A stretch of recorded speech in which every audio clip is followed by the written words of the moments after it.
There are many different types of animation, some of which you're probably already familiar with. So to start out this course, let's do a quick rundown of the different types of animation and what the differences and similarities are.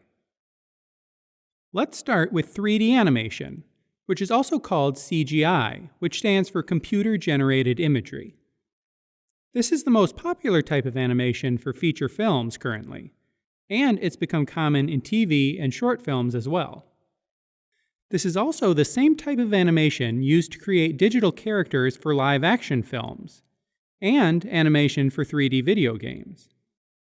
In 3D animation, an animator uses a digital puppet called a character rig to position a character and then use a system of motion paths, or splines, to define the movement of the character between those poses.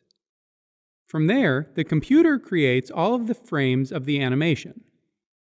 3D animation involves a technically intensive process which often involves many separate specialists to model the character, rig it with bones and controls, animate it, and then texture and light it for the final output. In this course, we're just focusing on that animation phase. Next, let's look at 2D animation. The first type of 2D animation might be called traditional animation or cell animation, but I prefer the term hand-drawn animation, because that's the most clear and relevant thing that distinguishes it. This is the classic kind of 2D animation that you're probably most familiar with.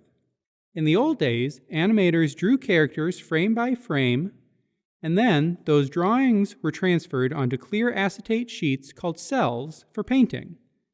That's where the term cell animation comes from. However, through the 1990s, almost all animation studios stopped using cells and started scanning drawings into the computer for digital coloring. And now, many hand-drawn animators skip the paper too, and draw directly on the computer with a tablet or Wacom Cintiq monitor. So hand-drawn animation could be done entirely analog or entirely digitally, or some mix of the two. And it still might even largely look the same. But the important thing is that hand-drawn animators still create their animation frame by frame using the same techniques and principles as in those old days of paper and cells. There are also new ways to create 2D animation using a 2D digital puppet.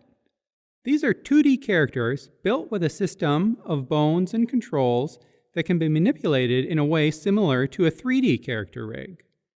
The difference between 2D rigged characters and hand-drawn characters can get a bit blurry though. Software like Toon Boom Harmony and Adobe Animate let you seamlessly mix and match hand-drawn animation with 2D puppet techniques, sometimes even within the same character. This character has bones that let the animator pose it, but it also has other parts that are animated by hand. The next big category is stop-motion animation. There are several variants of stop-motion, but they all involve manipulating real-world objects. In higher-end stop-motion, a specially rigged puppet is shot on a miniature stage. The rig is moved slightly and photographed one frame at a time. When the photos are shown in sequence, it creates the illusion of movement. You may have seen a similar technique called claymation, where malleable characters are used, though they're generally made out of a substance called plasticine, not actual clay. You can also do stop motion with regular figurines and objects, like all those great Lego animations. Another variation of stop motion is paper cutout animation. In this style, characters are built out of paper shapes. They might be pinned together at joints to make a posable figure, or pieces might be set in place so that they can be swapped out. They're then moved and photographed frame by frame, just like a stop-motion puppet. Another rarer type of stop motion is called pixelation. In pixelation, real people are used instead of puppets. All of these types of stop motion share an important characteristic. They all have to be shot straight ahead, which means starting at frame 1 and shooting each frame one after another all the way through the end of the scene. If a mistake is made on one frame, it's very difficult to fix it without having to start all over again. You can't just redraw one drawing. That makes stop motion a particularly intense and difficult type of animation. The last big category of animation is motion graphics. Motion graphics focuses on making dynamic and interesting presentations of moving text, logos, and basic illustrations. It's common to see both 2D and 3D motion graphics. You'll find them everywhere in commercials, explainer videos, and TV productions.